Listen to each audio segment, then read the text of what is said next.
प्यारे बच्चों, आज हम बीएससी पार्ट 3 फिजिकल केमिस्ट्री रासायनिक बल गतिकी या केमिकल काइनेटिक का अगला भाग पढ़ेंगे। कल हमने अभिक्रिया वेग क्या है और वेग को प्रभावित करने वाले कारक पढ़ रहे थे। आज हम इसी भाग को आगे लेते हैं कि अभिक्रिया वेग को कौन कौन से कारक प्रभावित करते हैं। कल ताप गुणांक पढ़ा था, तो 10 डिग्री सेंटीग्रेड ताप अंतर में अभिक्रिया का वेग कितना बढ़ता है, कितना, उसी को हम ताप गुणांक कह रहे हैं। यहाँ पे KT + 10 अपॉन KT, इसी को ताप गुणांक कहेंगे और इसका मान लगभग 2 से 3 गुना होता है। अब ये ताप बढ़ाने पर ताप गुणांक का मान कैसे बढ़ जाता है, क्योंकि ताप बढ़ाने पर अभिक्रिया वेग बढ़ता है, क्योंकि अणुओं की गतिज ऊर्जा बढ़ जाती है। साथ में गतिज ऊर्जा बढ़ने से अणुओं के मध्य टक्करों की संख्या में वृद्धि हो जाती है। ये टक्कर सिद्धांत में अपन पढ़ेंगे, या पहले आपने पढ़ा होगा। इसके बाद में है अभिक्रिया के वेग को प्रभावित करने वाले कारक में उत्प्रेरक का प्रभाव। उत्प्रेरक किस प्रकार से अभिक्रिया के वेग को प्रभावित करता है, तो मैं पहले उत्प्रेरक क्या है इसको बता रहा हूँ।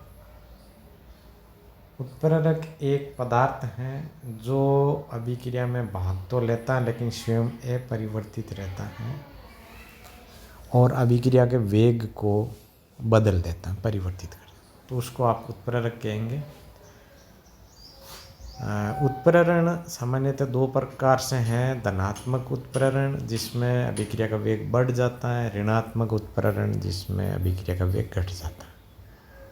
यहाँ मैं धनात्मक उत्प्रेरक जिसमें अभिक्रिया का वेग बढ़ता है इसको समझा रहा हूँ। यह एक ग्राफ दिया गया है स्थितिज ऊर्जा और अभिक्रिया की प्रगति के बीच में। उत्प्रेरक की उपस्थिति में ग्राफ ऊपर वाला है और उत्प्रेरक की अनुपस्थिति में ऊपर वाला ग्राफ है, और उत्प्रेरक की उपस्थिति में जो डॉट डॉट डॉट करके जो नीचे ग्राफ है वो दिखाया गया। अब यहाँ आप देखेंगे कि उत्प्रेरक की उपस्थिति में सक्रिय ऊर्जा का मान घट गया है, यानी ये जो दिखाया गया है आपके शिखर और नीचे की ये जो बीच का ऊर्जा अंतर है वो सक्रिय ऊर्जा के रूप में दिखाया गया है, तो ये मान घट जाता है। अच्छा, मैं यहाँ पे आपको सक्रिय ऊर्जा क्या है इसको थोड़ा समझा देता हूँ। कोई भी अभिक्रिया जब संपन्न होती है तो वह एक ऊर्जा अवरोध को पार करके उत्पाद में बदलते हैं। यानी उत्पाद कैसे बनेंगे, वही अभिकारक अणु उत्पाद में बदल सकते हैं जो इस ऊर्जा अवरोध को पार करते हैं। तो अभिकारक अणुओं के पास कम से कम कितनी ऊर्जा हो जिससे ये ऊर्जा अवरोध को पार कर ले, तो अतिरिक्त जो आवश्यक ऊर्जा होती हैं अभिकारक अणुओं को जितनी और ग्रहण करनी होती है उसी को आप सक्रिय ऊर्जा कहेंगे। तो यहाँ आप देख रहे हैं कि सक्रिय ऊर्जा का मान घट गया। अब ये क्यों घट गया है, क्योंकि उत्प्रेरण उन अभिकारकों से उत्पाद बनने के लिए एक नया पथ, नया रास्ता उपलब्ध कराता है। उस नए रास्ते की सक्रिय ऊर्जा कम होती है, तो उत्प्रेरक सक्रिय ऊर्जा के मान को परिवर्तित कर एक नए पथ के निर्माण द्वारा अभिक्रिया वेग को परिवर्तित करता है। इसलिए अभिक्रिया का वेग है वो आपका बढ़ जाता है। अगला कारक है विकिरण का प्रभाव। तो अभिक्रिया के वेग को विकिरण किस प्रकार से प्रभावित करेंगे? सभी अभिक्रियाओं के वेग को विकिरण प्रभावित नहीं करते हैं, कुछ अभिक्रियाओं के वेग को ही विकिरण प्रभावित करते हैं।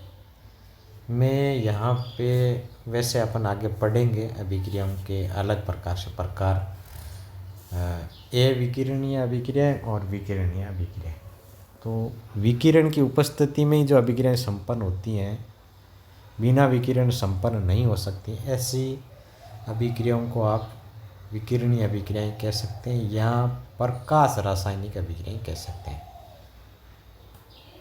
आगे आपके बीएससी थर्ड में पूरा एक चैप्टर है प्रकाश रासायनिक अभिक्रिया।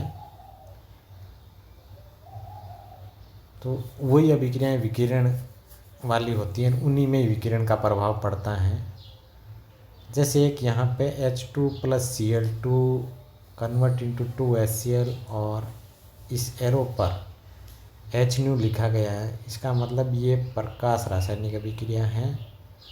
HNu की उपस्थिति में ही हो रही है, HNu नहीं होगा तो अभिक्रिया संपन्न नहीं होगी। इसी प्रकार से पेड़ पौधों में होने वाली प्रकाश संश्लेषण की जो अभिक्रिया है वो भी विकिरण अभिक्रिया है।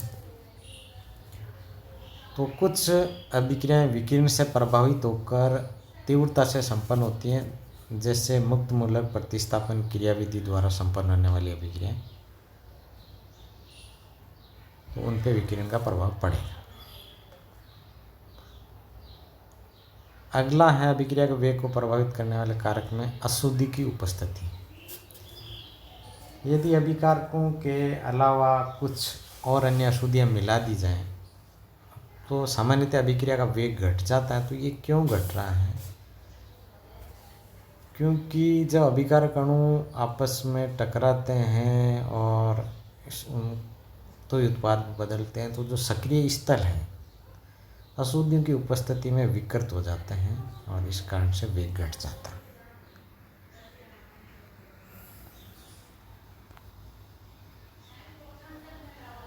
अगली बात हम करते हैं अभिक्रिया वेग नियम। तो अभिक्रिया के वेग को प्रभावित करने वाले कारक हमने पढ़े, अब हम पढ़ते हैं अभिक्रिया का वेग नियम।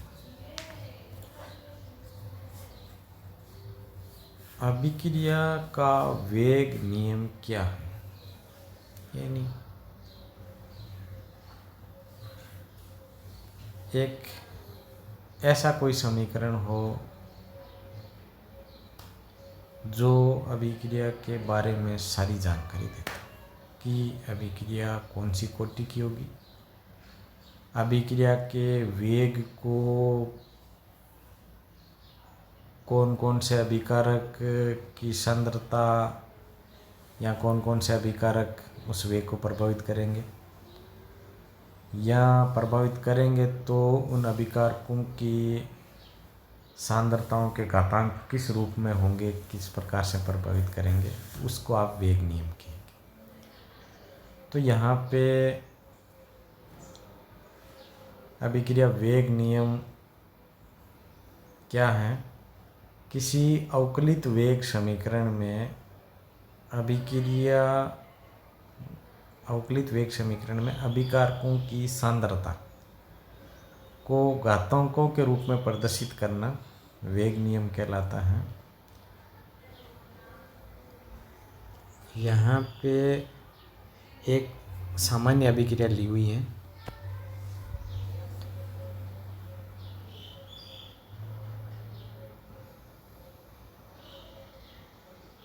Small A capital A plus small B capital B convert into small C capital C plus small D capital D. यहाँ पे ए कैपिटल ए बी अभिकारक के अणु हैं और कैपिटल सी कैपिटल डी जो है वो उत्पाद के अणु। स्मॉल लेटर्स जो हैं वो इनके अणुओं की संख्या है। संतुलित रासायनिक समीकरण में अभिकारक एवं उत्पाद अणुओं की संख्या है, ये small a b c d हैं। अब इस अभिक्रिया के लिए यदि वेग नियम लिखते हैं तो वेग नियम आपका होगा dx/dt समानुपाती कैपिटल A घातांक A स्मॉल, कैपिटल B की सांद्रता घातांक स्मॉल b। यहाँ पे A और B कैपिटल को बड़े कोष्टक में लिखा गया है, तो ये ये इनकी सांद्रता को प्रदर्शित करते हैं और इन सांद्रता के ऊपर घातांक के रूप में स्मॉल a और b, ये इनके जो गुणांक है स्टोइकियोमेट्रिक गुणांक, वो लिखे गए हैं। तो इस समानुपाती को हटाने के लिए आप समानुपाती स्थिरांक k लिखा तो ये एक समीकरण बना आपके कि dx/dt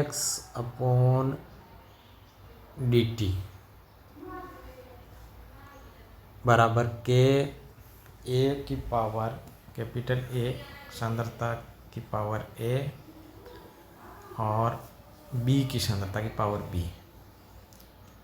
यही वेग नियम है, यही अवकलित वेग समीकरण है या केवल वेग समीकरण है। यहाँ पे जो कैपिटल K लिखा गया है वो वेग नियतांक या वेग स्थिरांक है। अब K कांस्टेंट है और अलग अलग अभिक्रिया जो होगी, अलग अलग कोटि की जो अभिक्रिया होगी, उनके अंदर K अलग अलग आएंगे, अलग अलग कांस्टेंट रूप में आएंगे। तो K का क्या गुण होगा? वैसे तो इस समीकरण में आपको पता लग रहा है कि K कांस्टेंट है, तो किसी नियत ताप पर K का मान प्रत्येक अभिक्रिया के लिए निश्चित होता है। K का मान अभिक्रिया की सांद्रता पर निर्भर नहीं करता है, यह अभिक्रिया की कोटि व ताप पर निर्भर करता है। अब यहाँ पे आप देखें कि K का मात्रक, तो K का मात्रक हम निकाल सकते हैं। ऊपर जो ये dx/dt बराबर K a की पावर A B की पावर B, इससे निकाल सकते हैं।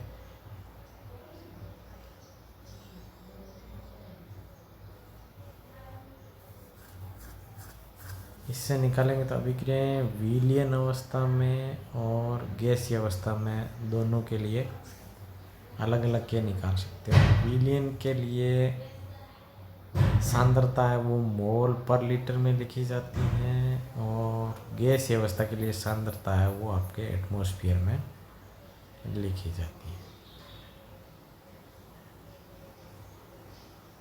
तो dx/dt बराबर K a की पावर कैपिटल N, इससे K के लिए यदि सोल्व करेंगे तो dx/dt बटा a की पावर N आ जाएगा।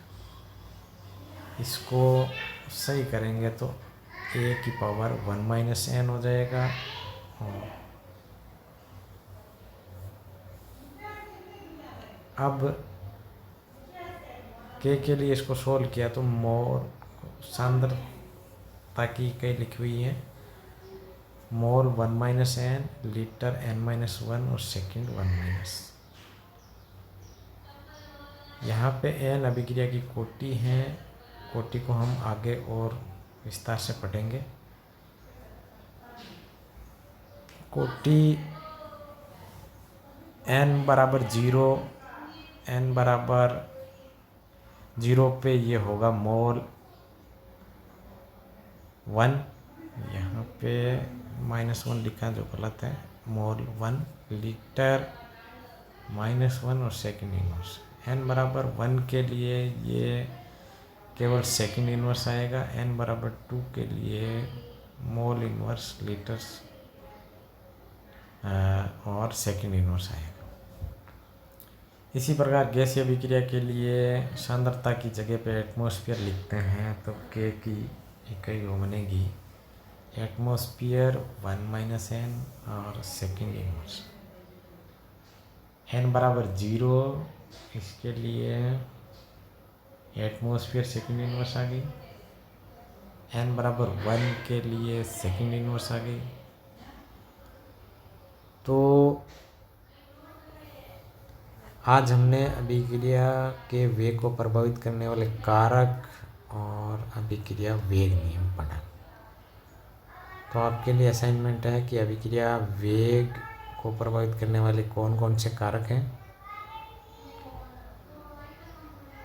अथवा दूसरा असाइनमेंट है कि अभिक्रिया वेग नियम क्या है, अभिक्रिया के वेग स्थिरांक किसको कहते हैं, अभिक्रिया